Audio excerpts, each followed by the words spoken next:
금요일 저녁에 은혜를 사모하여서 이 자리에 오신 우리 모두에게 저를 포함해서 큰 은혜 주시기를 기도합니다. 아멘. 오늘 저녁 나눌 하나님의 말씀은 마태복음 5장 21절에서 32절입니다. 제가 좀 줄였습니다. 본문을. 신약성경 7페이지에 있습니다. 저와 여러분이 한 절씩 교독하고 마지막 절은 함께 읽겠습니다. 옛사람에게 말한 바 살인하지 말라. 누구든지 살인하면 심판을 받게 되리라 하였다는 것을 너희가 들었으나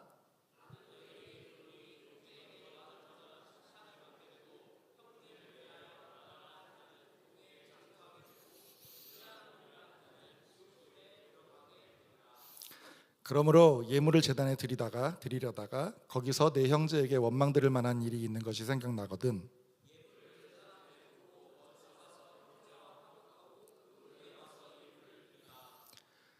너를 고발하는 자와 함께 길에 있을 때에 급히 사화하라. 그 고발하는 자가 너를 재판관에게 내어주고 재판관이 옥리에게 내어주어 옥에 가둘까 염려하라.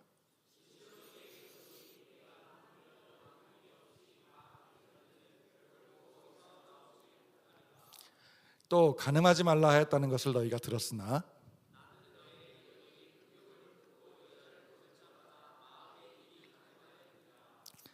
만일 내 오른눈이 너로 실족하게 가든 빼어내버리라. 내 백체 중 하나가 없어지고 온몸이 지옥에 던져지지 않는 것이 유익하며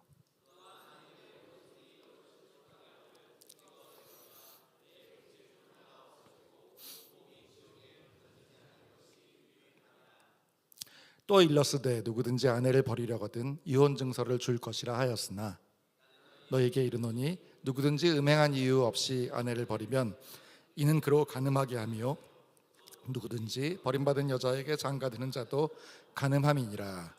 아멘.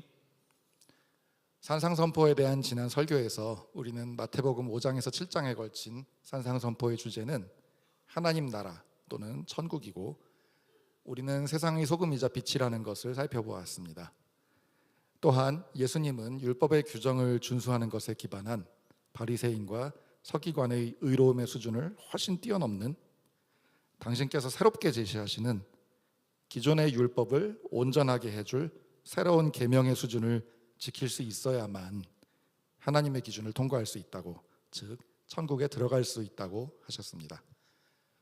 오늘 본문을 읽어보면서 다시 한번 생각하셨겠지만 오늘 본문의 예수님의 말씀은 매우 엄격하고 무섭습니다. 그래서 성경의 명령들을 모두 진지하게 지키려는 마음을 가진 사람에게 큰 고민을 안겨주는 구절들입니다. 그래서 이 본문을 해석할 때 라가 또는 미련한 놈이라는 욕이 지금 우리가 받는 느낌보다 당시 문화에서 굉장히 더 모욕적인 어감이었기 때문에 일반적인 욕을 뜻하는 것은 다 아니다 이렇게 말하기도 하고, 음욕이라는 단어의 의미를 어떻게든 좀 축소해 보려고 한다던가, 아니면 이혼에 대해서 음행을 했을 때는 이혼해도 된다고 말하셨다는 점에 이렇게 집중을 한다던가 하면서 어떻게든 예수님의 이 무서운 명령들에 걸리지 않게 해보려고 애쓰는 사람들이 있습니다. 그러나 결론부터 말하자면 그렇게 애써봤자 헛된 노력입니다. 애초에 예수님의 명령들은 아무도 빠져나갈 여지가 없게 하려는 게 의도이기 때문입니다. 그럼 차근차근 왜 그런지 살펴보겠습니다. 오늘은 먼저 5장 17절에 있었던 율법을 완전하게 발휘하신다는 말의 뜻을 생각하는 것으로 시작해 보려고 합니다. 완전하게라는 말의 그 원어는 꽉 채우다라는 어감을 갖고 있습니다. 꽉 차 있습니다. 단추가 잘 안 잠가집니다. 그러면 예수님은 구약 율법을 어떻게 꽉 채우신다는 걸까요? 객관식 문제를 내볼까요? 1번, 구약 율법들이 다루고 있지 않은 규정들이 많아서 그 허점들을 새로운 규정으로 꽉 채워준다. 2번, 구약 율법은 처벌이 충분하지가 않아서 모든 잘못이 다 처벌받을 수 있도록 처벌 규정을 꽉 채워준다. 3번, 구약 율법이 다루지 않은 커다란 영역이 있어가지고 그 빈자리를 꽉 채워준다. 제가 생각하는 답은 3번입니다. 구약 율법은 많은 규정과 명령들로 되어 있어서 어기지 않고 다 지키는 것이 거의 가능하지 않습니다. 그런데도 이것들 중에서 여러 가지를 열심히 지키면서 자기들이 율법을 열심히 지키고 산다는 착각을 하는 유대인들이 많았습니다. 그래서 예수님은 구약 율법이 다루고 있지 않은 커다란 영역을 기존 율법에 꽉 채워줌으로써 완전하게 만들어서 아무도 이 완전한 율법을 다 지키고 있다고 주장할 수 없게 하려고 하셨습니다. 청년들이 하는 게임을 조금 변형해서 한번 해보겠습니다. 손가락 접기 게임입니다. 이렇게 손가락 5개를 모두 펴고 시작합니다. 제가 질문을 하나씩 할 건데 거기에 해당되면 손가락을 접는 겁니다. 모든 질문을 한 뒤에도 남아있는 손가락이 있는 분은 제게 연락 주세요. 스타벅스 커피 케이크 상품권을 하나 드리겠습니다. 다만 매우 당황스러운 질문을 할 거기 때문에 실제로 손 펴지 마시고 마음속으로 손가락을 펴고 계세요. 다른 사람이 보면 큰일 날 수 있습니다. 자, 1번 문제. 살인한 사람은 접으세요. 없으시죠? 있어도 아닌 척 침이 떼셔야 됩니다. 간음한 사람은 접으세요. 예. 도둑질한 사람은 접으세요. 주의를 지키지 않는 사람은 접으세요. 다른 신을 믿는 사람은 접으세요. 헌금해 본 적 없는 사람은 접으세요. 여기까지 손가락들 다 무사하신가요? 대부분 한 개도 안 접으셨을 겁니다. 여기까지가 구약 율법입니다. 그러면 질문이 계속합니다. 다른 사람을 죽이고 싶다고 생각해 본 적 있는 사람은 접으세요. 배우자 아닌 다른 사람의 몸을 보고 야한 느낌을 가져본 적 있는 사람은 접으세요. 네, 절대로 들키지 않게 마음속으로만 접으세요. 욕해 본 적 있는 사람은 접으세요. 화내 본 적 있는 사람도 접으세요. 그 자리에 없는 사람의 험담을 해본 적 있는 사람도 접으세요. 배우자나 부모나 자식을 다른 사람의 배우자나 부모나 자식과 비교해 본 적이 있는 사람 접으세요. 남이 가지고 있는 것이 탐나거나 남이 나보다 더 가진 것 때문에 마음이 불편한 적이 있었던 사람은 접으세요. 하나님을 의존하지 않고 내 능력이나 세상의 상황을 의존해서 뭔가 기대했던 적이 있는 사람은 접으세요. 자, 질문들이 굉장히 심각해졌죠. 아직 남은 손가락이 한두 개 있을 수도 있습니다. 나머지 질문을 갑니다. 하루 동안 한 번도 기도하지 않은 적이 있는 사람은 접으세요. 예배 때 딴 생각해 본 적 있는 사람 접으세요. 마지막 질문입니다. 하나님을 생각하지 않고 1초라도 살아본 적 있는 사람은 접으세요. 네, 손가락 남아있으신 분? 없으시죠? 제가 커피 사드리기 싫어서 이렇게 집요하게 질문한 게 아닙니다. 이 후반부 질문들이 산상선포에서 예수님이 구약율법의 빈자리를 꽉 채워주신 새 계명들입니다. 혹시 구약율법을 통과하고도 손가락이 남아있다고 생각할까 봐 절대로 손가락이 살아남을 수 없다는 것을 확실하게 알게 하려는 게 목적입니다. 또한 이것이 성경이 말하는 모든 사람이 죄를 범하였다라는 의미입니다. 아무도 빠져나갈 수 없는 완전한 그물, 이것이 율법을 완전하게 하신 예수님의 새 계명입니다. 그리고 율법에는 보이지 않는 마음속의 상태가 비어 있습니다. 율법은 마음을 다루지 않아요. 속이야 어떻든 겉의 행동만 평가했습니다. 그래서 억지로 겉만 지키면서 다 지키고 있다고 착각하는 사람들이 있었습니다.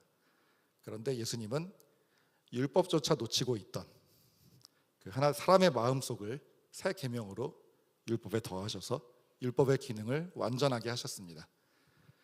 그렇다면 율법의 기능은 무엇일까요? 율법의 가장 중요한 기능은 거울입니다. 우리는 거울을 보고 자신의 얼굴과 옷차림을 점검하고 잘못된 부분을 고칩니다. 저도 이렇게 앞에 TV 화면이 있어가지고 명찰이 조금 삐뚤어졌네 할 수 있습니다. 거울을 보지 않으면 잘못된 부분을 고칠 수 없습니다. 로마서 5장 13절은 율법이 없었을 때에는 죄를 죄로 여기지 않았다고 말합니다. 거울이 없으니까 뭐가 잘못된지도 모르고 기준도 없이 산 겁니다. 실제로 기독교 이전 인류의 고대사를 보면 현대의 기독교적 도덕이 지배하는 세계를 사는 우리로서는 경악을 금할 수 없는 모습들을 많이 볼 수 있습니다. 사람을 제물로 바친다던가 등등등. 로마서 3장 20절을 한번 함께 읽어볼까요? 감사합니다. 시작. 그러므로 율법의 행위로 그의 앞에 이롭다 하심을 얻을 육체가 없나니 율법으로는 죄를 깨달음이니라. 아멘. 그래서 율법은 우리가 생각 못했던 우리의 죄의 본성을 깨닫게 하는 거울이라고 말하고 있고, 우리가 율법이라는 거울을 본 결과는 우리가 죄의 본성을 지닌 존재임을 깨닫는 것입니다. 예수님은 구약 율법 규정을 겉으로 몇 가지 지킨다고 자기들은 온전하다고 착각했던 유대인들에게 절대로 빠져나갈 수 있는 구멍이 없도록 내면의 마음까지 샅샅이 훑는 새로운 계명을 알려주십니다. 그래서 산상선포의 이 부분은 그들도 또 우리도 빠져나갈 여지가 하나도 없는 완전한 율법이 됩니다. 그래서 예수님은 5장 후반부에서 구약 율법의 6가지 사례를 거론하시면서 자신은 율법을 덮어쓰는 새로운 계명을 주러 오신 분이라고 계속 선언하십니다. 그래서 5장 17에서 18절에서는 예수님이 율법을 완전케 하려 왔다 이렇게 율법이라는 단어를 사용하시다가 19절에서 갑자기 계명이라는 다른 단어를 사용하십니다. 율법은 구약의 율법이고 계명은 율법의 같은 말이 아니라 예수님이 알려주시는 율법이 놓친 더 엄격한 내면의 기준입니다. 오늘 본문에서 예수님은 매번 무엇이라 하였다는 것을 너희가 들었으나 나는 너희에게 이르노니 라는 말로 시작하심으로써 자신의 계명으로 율법을 덮어쓰게 하고 있다는 것을 분명하게 드러냈고, 자신이 그럴 수 있는 권위를 가지고 있음도 숨기지 않으십니다.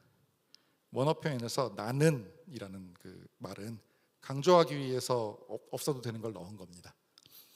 예수님이 율법을 재창조하고 있다는 의도를 대놓고 드러내시고 있습니다. 그래서 율법을 하늘처럼 떠받들었던 유대인들은 이 말을 듣고 충격을 받았고, 그들 가운데는 예수님에게 분노한 사람들도 있었습니다. 그리고 이들은 예수님을 율법을 공격한 사람으로 생각하여서 예수님을 죽이려는 생각을 하게 됩니다. 첫 번째 사례는 살인하지 말라는 십계명입니다. 구약 율법은 살인을 했는지 안 했는지 겉의 행동만을 따지지만 예수님의 계명은 마음속에 있는 증오와 분노도 따지십니다. 왜 증오와 분노도 살인죄와 동급으로 취급을 받을까요? 분노와 증오는 살인의 씨앗이기 때문입니다. 대부분의 살인은 분노 또는 증오 때문에 발생합니다. 율법은 씨앗이 자라서 나무가 되어서 맺은 열매만 규제합니다. 그러나 예수님의 계명은 씨앗부터 제거합니다. 그래서 살인과 딱히 관계가 없어 보이는 욕하기, 모욕하기, 화를 내기, 예물을 제단에 드리기 전에 먼저 화해해라, 법적 소송을 걸어놓은 상대랑 합의해서 화평을 이뤄라, 이런 살인의 씨앗이 되는 분노, 증오 등과 연결된 예들을 말씀하고 계십니다. 두 번째 사례는 간음하지 말라는 십계명입니다. 성경성에서 가장 살벌한 경고 중 하나가 여기 들어 있습니다. 이 또한 방향이 올바르지 않은 욕정이 간음이라는 나무와 열매의 씨앗이기 때문입니다. 세 번째 사례는 간음과 연관하여서 이혼에 대한 것입니다. 당시 문화에서는 율법의 이혼 조항을 이용해서 남편 쪽에서만 자기 마음에 안 드는 아내와 이혼을 할 수 있는 권리가 있었습니다. 여자 쪽에서는 이혼 권리가 없었습니다. 그것을 마음대로 이용해 먹었던 권력자들, 바리새인들, 서기관들, 종교 귀족들을 겨눈 선언을 하십니다. 이러한 이혼 역시 욕정이라는 씨앗이 나무로 자라나서 맺은 열매이기 때문에 예수님의 새 계명으로 구약 율법을 덮어 쓰신 것입니다. 이 세 번의 사례 모두 성경을 보시면 무엇이라고 너희가 들었으나 나는 너희에게 이르노니 라고 시작해서 기존 율법보다 훨씬 높은 차원의 새로운 계명을 제시하십니다. 그러면 예수님은 왜 이렇게 그들과 우리를 몰아넣으실까요? 천국으로 협박해서 우리 눈알을 빼고 손을 자르게 만들려고 그러실까요? 산성선포의 전체 문맥과 의도를 생각하지 않으면 그렇게밖에 보이지 않아서 이 구절이 굉장히 무섭습니다. 원래 율법의 목적도 우리의 한계를 분명히 깨닫게 하려는 것이었고, 예수님이 덮어쓰기 하신 새 계명의 목적도 하나님의 기준은 우리가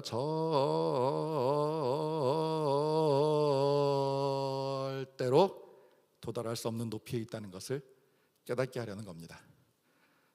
그래서 우리가 절대 안 된다는 것을 가르쳐주고 절망시키고 놀리려는 것은 아닙니다. 우리는 우리가 절대 안 된다는 것을 깨달아서 우리 노력으로 하나님을 사려는 시도를 포기하게 됩니다. 그리고 그때가 되어야만 다른 방법이 없는지 진지하게 찾게 됩니다. 산상선포 전체의 주제가 뭐라고 했었죠? 네, 하나님 나라입니다. 예수님은 율법을 완전케 한 자신의 계명을 통해서 우리를 피할 곳이 없는 막다른 골목으로 몰아넣으십니다. 그 다음에 딱 한 가지 방법이 있다라고 알려주십니다.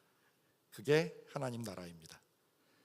다른 방법으로는 절대로 안 되는데 너희 마음속에 하나님 나라를 받아들이면 그 높은 요구 기준을 통과시켜 주니까 헛심 쓰지 말고 그냥 공짜로 하나님 나라를 받아들이라는 겁니다. 하나님 나라는 다르게 말하면 복음이고 은혜입니다. 우리의 현 상태와 하나님의 기준은 너무 거리가 멀어서 도저히 닿을 수가 없습니다. 예수 그리스도의 구원을 받아들이는 것만이, 그래서 그분의 나라에 들어갈 자격을 공짜로 은혜로 얻는 것만이 유일한 방법이라는 것을 알려주기 위해서 눈을 빼고 손을 자르라는 엄격한 말로 우리를 그 방향으로 이끄시는 겁니다. 그래서 마태복음 5장에서 7장에 걸쳐 있는 산상선포를 한 문장으로 요약하면 하나님의 나라를 구하라입니다. 우리는 큰 은혜교회입니다. 그 이름답게 내가 규칙을 지켜서 의를 이루라는 거짓이 주는 두려움에 속지 말고 은혜 안에서 기뻐합시다. 아멘. 눈 빼고 손 자를 필요 없습니다. 욕했다고 지옥 갈까 봐 무서워할 필요 있을까요? 없습니다. 여기 적혀 있는 것들 못했다고 천국 못 갈까 봐 걱정할 필요 없습니다.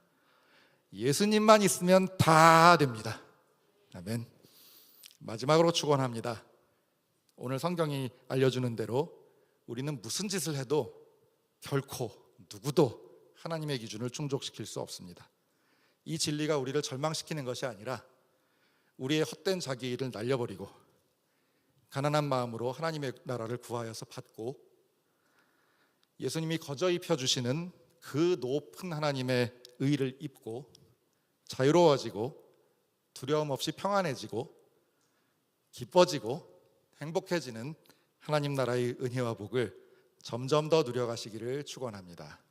아멘. 먼저 그 나라와 찬양하겠습니다.